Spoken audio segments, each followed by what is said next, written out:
Welcome to The Art Box, your podcast dedicated to exploring the vibrant art scene in Nevada and beyond. Join us as we embark on a journey through galleries, theaters, studios, public lands, and streetscapes, meeting the artists, curators, archaeologists, nature lovers, and cultural influencers who shape our creative community and our world. Whether you're looking for your next cultural adventure, seeking inspiration for your own artistic pursuits, or simply curious about the world of art, tune into The Art Box. Together, let's open up a world of creativity and imagination. Let's dive in. Dreams, what if the night is about you and me? So lift your head up. Welcome to episode 210 of the Art Box podcast. Today, we're happy to welcome Michelle Lopez and Kaesee Bourne from the Nevada Department of Wildlife. Yeah, I can start off. So I'm originally from San Diego, and I went to school in Santa Barbara. I got my degree in environmental studies and a minor in education, and I had known from then that I wanted to do something in regards to educating the public about nature. And I graduated in 2020, the height of the pandemic, and nobody was hiring, and then I found this weird internship online for something over in Vegas that had to do with animals and educating people. And I said, that's probably something I could try to apply for. And I submitted my application. I got an interview, and in my interview, they asked, do you have any experience hunting? And I said, no. And they said, okay, do you have any experience fishing? And I said, no. And I was like, I'm not going to get this job. But miraculously, they offered me the position, and I moved over to Vegas later that year, told myself I was just going to stay for 1 year during the internship, but here I am nearly 4 years later, so it's got to be something good around here. And that's good for us. And Kaesee, how did you get to Las Vegas? Yeah, so I actually was born in California, but we moved out to Las Vegas with my family when I was 3 years old. So that's why I like to say that I was born in California, but raised in Vegas. My family is definitely an outdoorsy family. They have encouraged me to go outside and go hiking, to go hunting. I was raised fishing and doing all types of outdoor activities. When I went to school, I decided that for high school, I wanted to go to a magnet school that focused in STEM topics. So we were able to just talk about a ton of different life science things, engineering, physics, all that kind of stuff. And I decided to go ahead and stay here in Las Vegas to do my college education and went to UNLV, University of Nevada, Las Vegas, where I majored in biology with the concentration in ecology and evolutionary, and then minored in both psychology and neuroscience. What high school did you go to? I went to Clark High School. Okay, and that's a STEM-focused high school? Yeah, so it's a magnet and public school, so half of it is public, where students from around the area will be zoned for that school, but then the other half are students who have applied to join their magnet program. So they have the STEM part that I was in. There's also a magnet program for teachers and educators, and then for finance.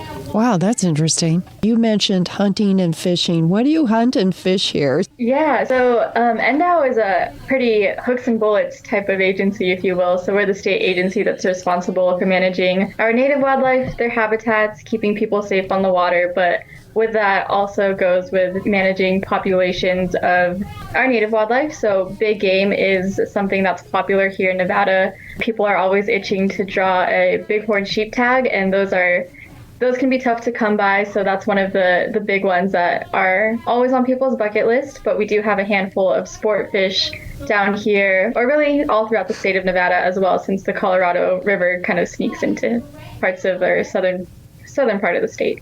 Wow, I had no idea that there was hunting for bighorn sheep here. Yeah, some of the other animals that people can hunt are like deer, which most people usually think of. There's also elk.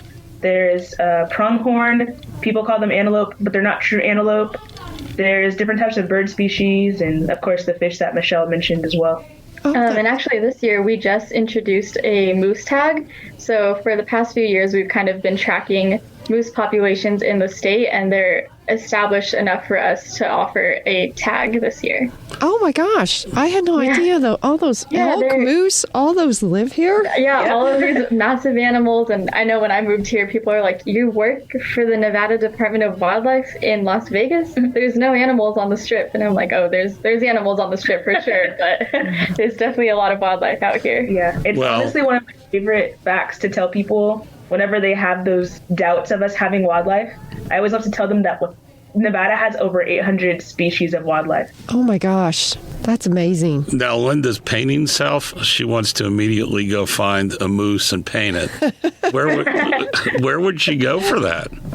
They are being found right now in the northeastern part of the state, kind of near Elko, that part of the country. Oh, I'll be darned. Elko, one of our favorite spots. Yes, Steve. it is. Love Elko. Steve and I love to go up there in the winter when it's really cold and snowy. And I'm joking, of course. We've been going to the cowboy poetry gathering the last couple of years in Elko. So Now we'll look for moose. now we'll look for moose, right? So, Kaesee, I see that in August you're leaving, and you're got a U.S. Fish and Wildlife. Yeah, so I'm currently also an intern. I am doing the internship that Michelle actually started out doing. So it's an AmeriCorps internship with the Nevada Department of Wildlife, and technically I'm a wildlife educator. So I help out our division that deals with conservation, which is called conservation education. And we just do a bunch of different outreach things. We help out with hunter education, angler ed, boating, wildlife education, urban wildlife conflicts, all different types of things. But it's an internship that is 11 months long. So we started in September. There are 4 of us interns down in the southern region right now. And then in August, we'll be finished. All of us have been looking for different jobs, obviously contacting people within NDOW to see if there's any openings. But I had done a previous internship in 2022 with the U.S. Fish and Wildlife Service. And so through that, I was able to secure this position. And once the NDOW internship ends, I'll be able to start a permanent position with the U.S. Fish and Wildlife Service as a biologist. Oh, where at? It'll be out here, actually. So a lot of the projects will be working on California issues. I'll be working with Section 7 of the Endangered Species Act, and I'll be able to be stationed out here in Las Vegas, but work remotely with other parts of the country. Okay, fantastic. Boy, that's really exciting. good. Absolutely. Yeah, so I'm really excited that I won't have to keep searching for jobs after my internships end. Yeah, so you'll be a full-time? Yes, full-time, permanent. Oh, that's like hitting the lottery I at know. your age, isn't it? Wow.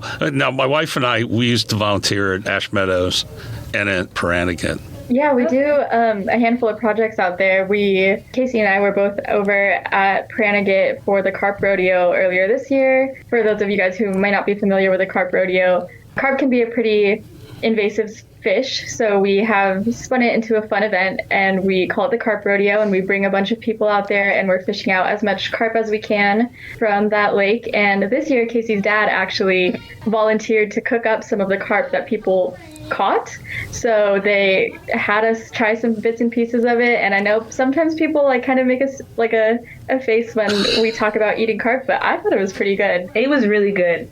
Like, our family, we eat fried catfish, and he ended up frying up the carp. If you didn't tell me that it was carp, I probably would have just assumed that it was catfish. It was really good. Well, good. Since we're talking about projects, can you tell us a favorite project that each of you have had? Ooh, we have so many cool things at this agency, and just on Monday, Kaesee and I were at the Valley of Fire doing a sheep capture, and that one is always a fun project because, they're big, large, charismatic animals. But for myself, some of my favorite projects involve the fisheries division, as we come from a conversation talking about eating fish. But some of the fisheries surveys are my favorite, just being out on the waters of Lake Mead, Lake Mojave, and some of our smaller springs around the state.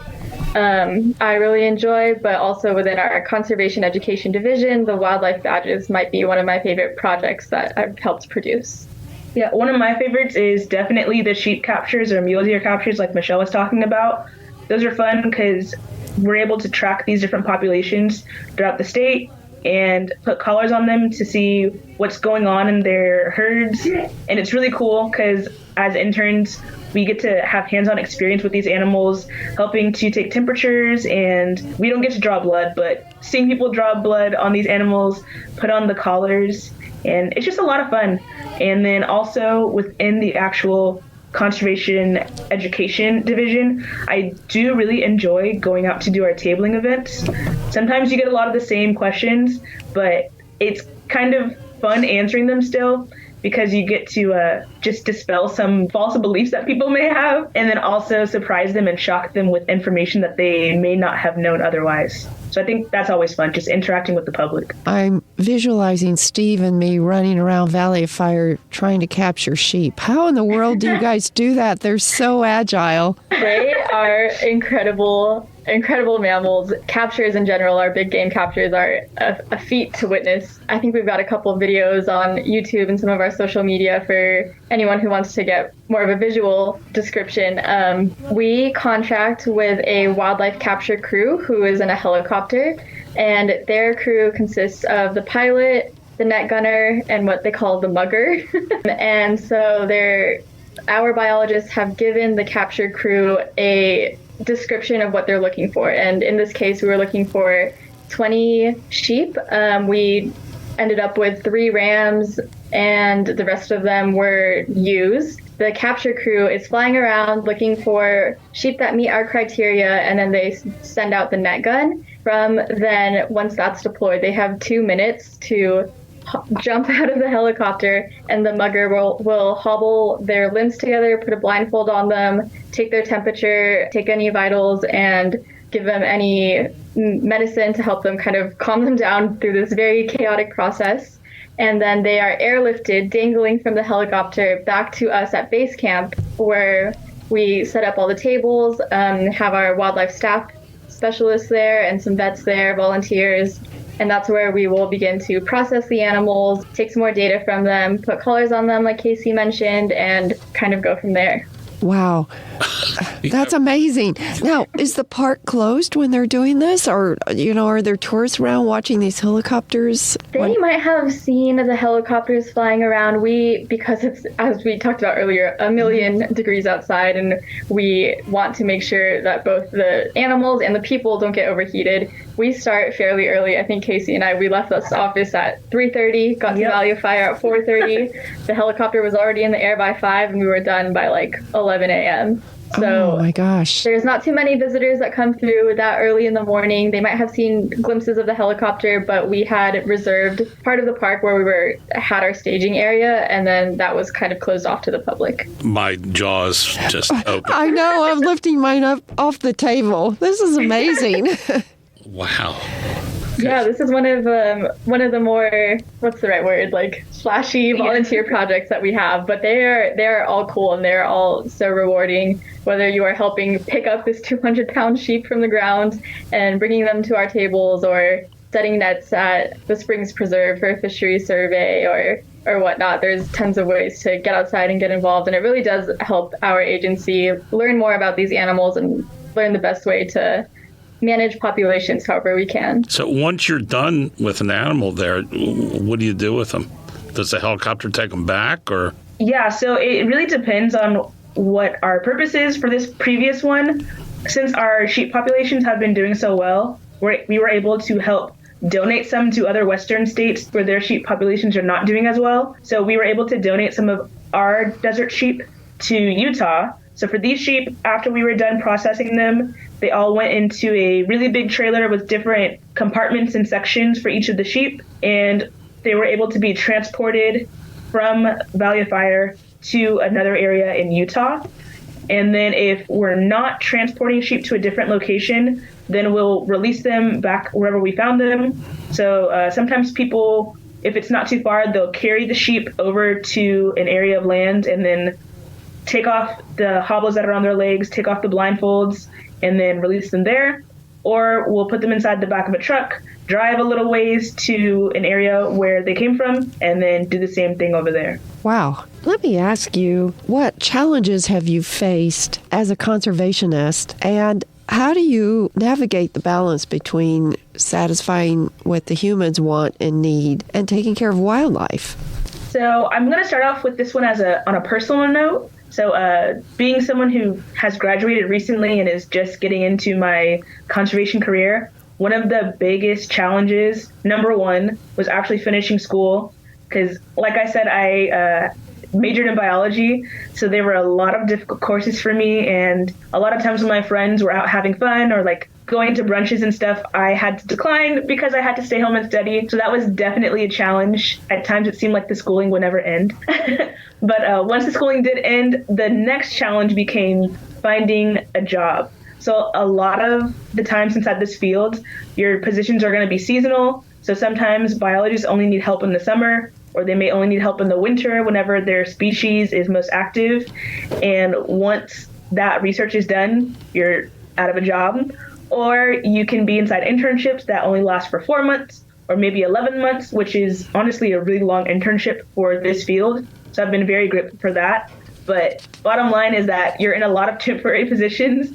And so every 6 months or so, you're back onto those job boards looking for new positions, applying for new roles. And it's just like, it's kind of stressful because you're always wondering, am I going to get this position? When am I going to get the next position? Will I have enough savings for this?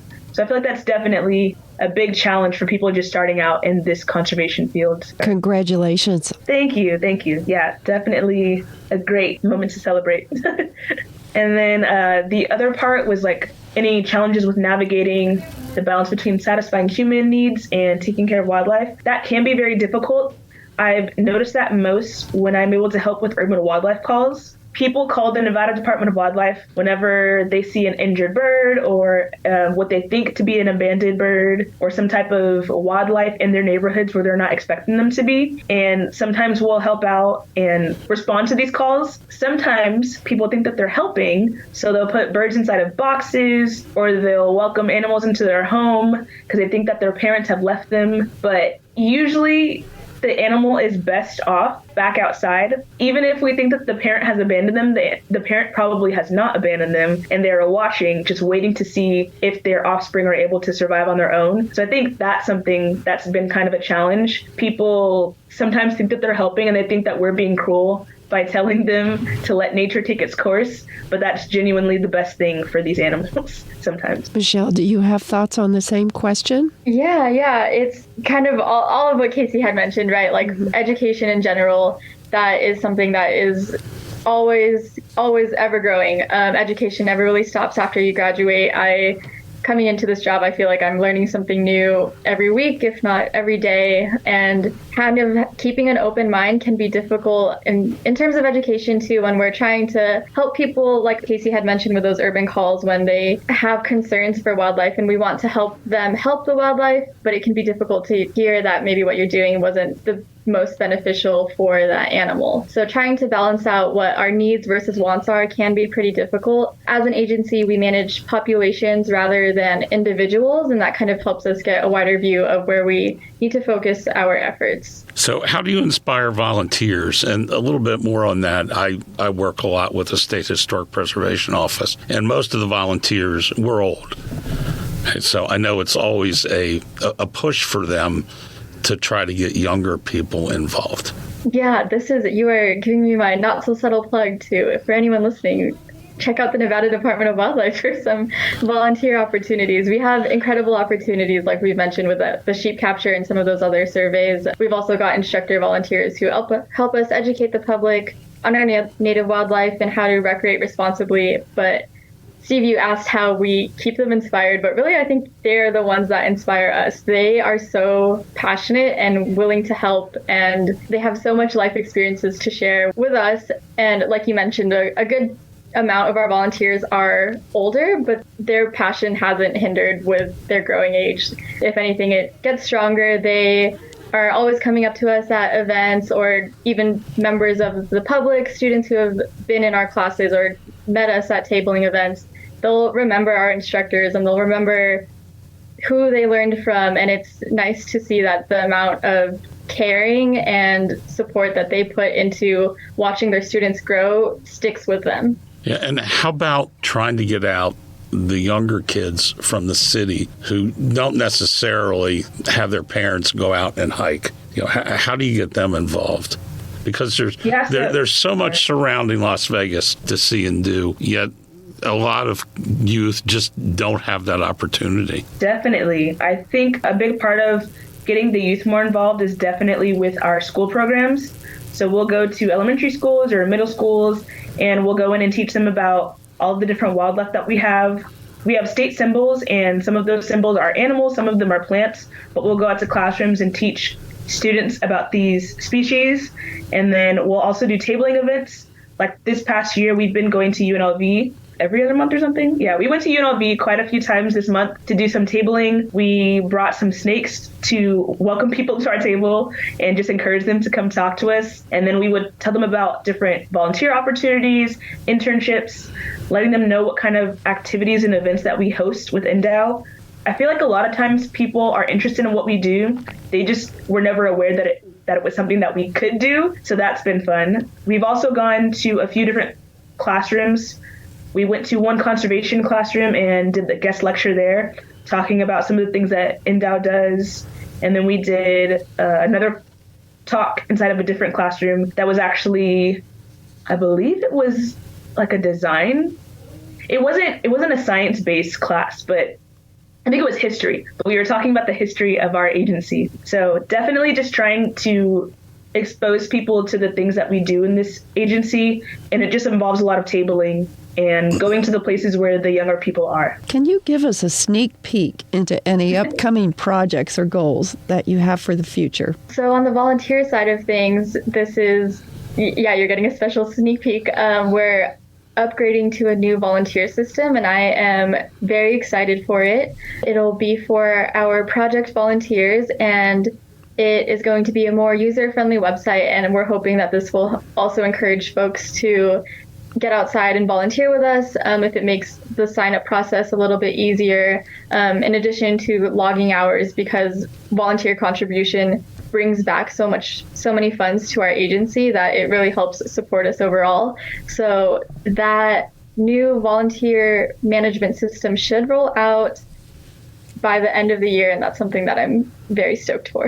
And then for me, I did already mention that once this internship ends, I'll be starting with my new position at the U.S. Fish and Wildlife Service. But one of the other really big projects I've been working on since I was an undergrad at UNLV is that this year I'll be publishing a children's picture book, and it's focused on the Mojave Desert.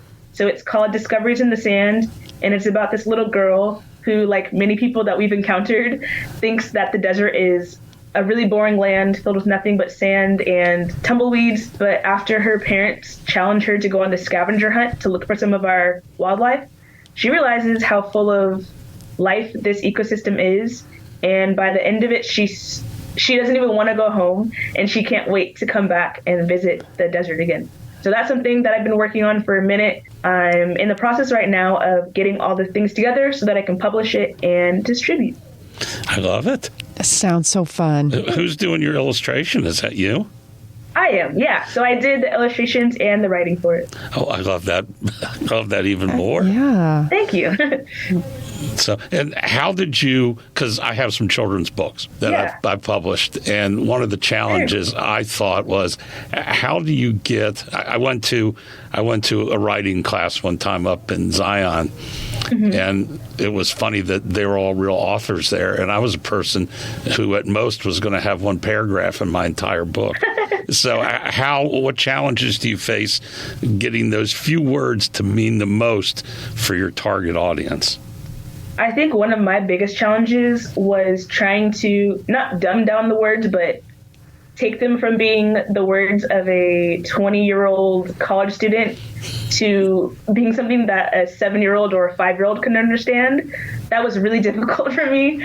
I thought that I'd already simplified my words, but after a few more drafts, I found even more ways that I could simplify my words, make my sentences simpler while still educating, while still using creative language. But that definitely was difficult for me. And then my first draft was very wordy. So in addition to simplifying the language, I also needed to take out some of the words and show more things with the illustrations instead of just explaining everything away with the words. So that was something that definitely was a challenge for me. And this was my first time ever writing and illustrating a picture book. I have a background in graphic design because I started out making greeting cards and doing random little projects for myself. And then I've always loved writing. but I decided to go ahead and mix those two things together. So the whole process was very new for me. I was learning something new every step of the way, but it's been a lot of fun. Oh, that's wonderful. I can hardly wait to get that in my hands. Yes. You'll let us know, right? I definitely will. I was thinking it has to be challenging to illustrate a book for a child, right? Because your pictures have to be so simple and yet say so much. Yes, that was definitely a challenge too, because as I was looking up my inspiration for the background and what all the plants and animals would look like, I had to decide how realistic I wanted to make them. Because when I first looked up pictures or was going on walks to take my own pictures, I would start drawing and then it would be way too realistic, or I'd be trying to make it too complicated. So I had to figure out what kind of simplified style I wanted to go with, and that definitely took a long time. I bet. Michelle, do you have advice for people who would like to have your job, to be a scientist or a conservationist, young people starting out that want to do what you two do? Yeah, it is definitely understanding that this can be a challenging agency to get involved with if this is your intended career path. I would say to keep an open mind. If you are still in school and you're pursuing your degree, don't hesitate to change majors if it's not something that you feel, if you're not in the right program for you. I know it can be intimidating that you've put in so many classes already, you've done a lot of work, but talking to so many of our biologists and experiencing it myself, like, change your major, it'll be okay, it'll work out for you for the better. But upon graduation, or even while you're still in school, I would say to get involved with the career that you want to be in. With conservation, I think it is important to volunteer, take up some of those seasonal positions or part-time positions that Kaesee had mentioned. Having those experiences with people who could potentially be on your career panel or your interview panel in the future is very beneficial. You know, watching them do their work, and they are kind of also helping guide you through the process of their surveys, for example, is kind of like an out-of-office interview. They're able to see your work ethic, your attitude, how willing you are to be trained on some things. I actually have something to add to that one point right there. So it's kind of funny because for both my interview for Endow and my interview for my new position, I had interacted with people that were going to be part of my interview process. So for Endow, there's our Angler education person here, Abby Zarnecki. She ended up following my family's outdoor Instagram page. And so before I even applied, she was already well acquainted with who I was and my family's outdoor experience. So that was kind of funny. Like, she was able to put in a good word for me because she had seen my experience. And then for my latest position that I will be getting, I had been in contact with one of the people within the service and had just been emailing him, asking him about advice and about positions that he saw. And he ended up being one of the people on my interview panel. So always network, because you never know where that's going to help you. That sounds like good advice. Yeah, and you mentioned earlier about that it is a small, it's a small world. So the conservation, I'm surprised I don't know you too, but it's a small world. So you do now. Yeah, so we know a lot of people. So it's good to, and everybody's great. There's nobody that's not focused on the good. Yeah, I feel like within this field, everyone's really nice because we're all here because we really care about wildlife and nature.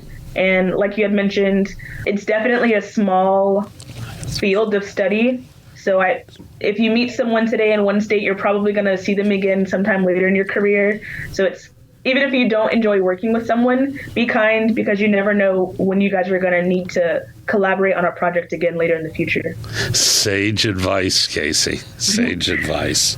Well, I have a lightning round if you guys are okay with that. Oh, yeah, we'll try. It's just silly, and we can go back and forth. So just say the first thing that pops into your head. So right. Favorite bird? Hummingbird.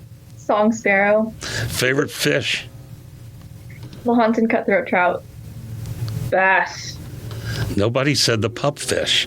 Ooh, we got points taken off. Lightning round. Favorite reptile? Gila monster. I've come to like snakes. They're really cool.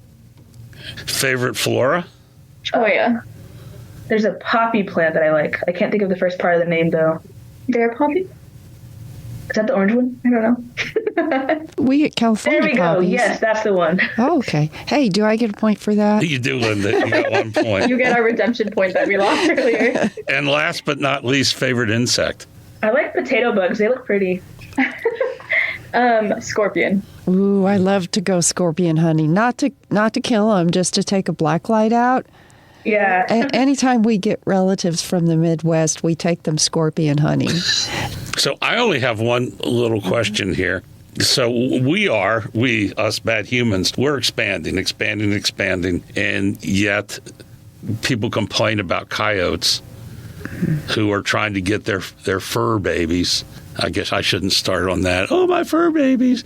But they complain about coyotes and they want to shoot the coyotes. And I feel so bad for the coyotes. So do you have anything to say officially for NDOW, advice for people who are in these cities who are expanding into the coyotes' land, what to do?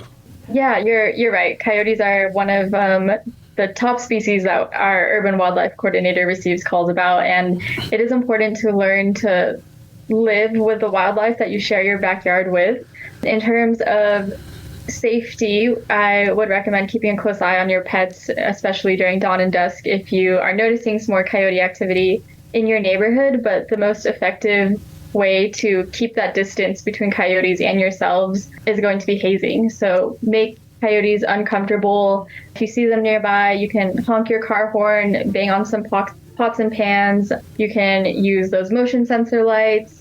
You can throw rocks at them. You can try to spray them with a hose. Really, you just want to let them know that your home is not the best environment for them to live in. And it's going to be difficult because you do have to be very persistent with these actions, and it's going to be most effective if your neighbors are doing the same thing so that the coyote registers that this neighborhood is not safe for me rather than just this one home. That's good advice. Well, I think we're ready for our last question. What has inspired you this week?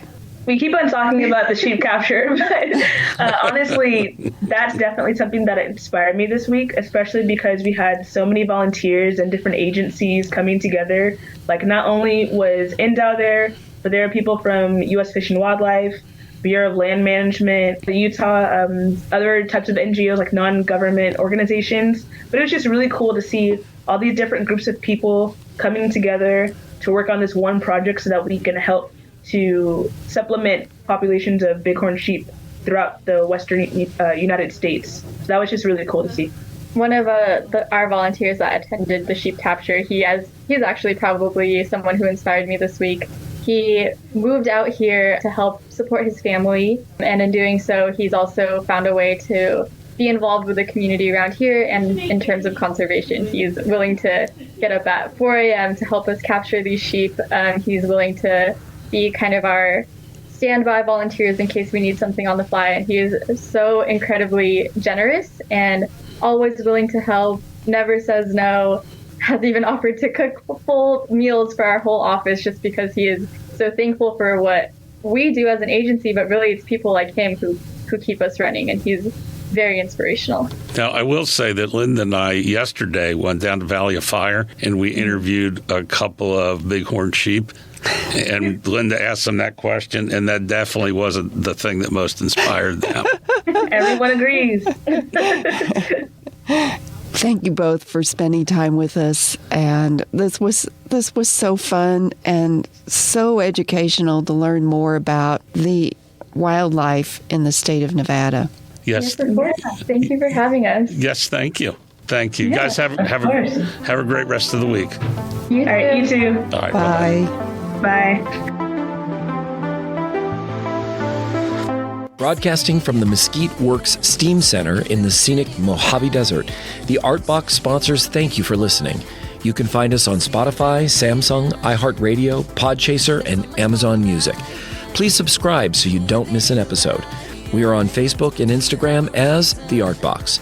We welcome all comments. You can email us at artboxvv@gmail.com. The views and opinions expressed on this podcast are those of its hosts and guests and do not necessarily reflect those of our sponsors.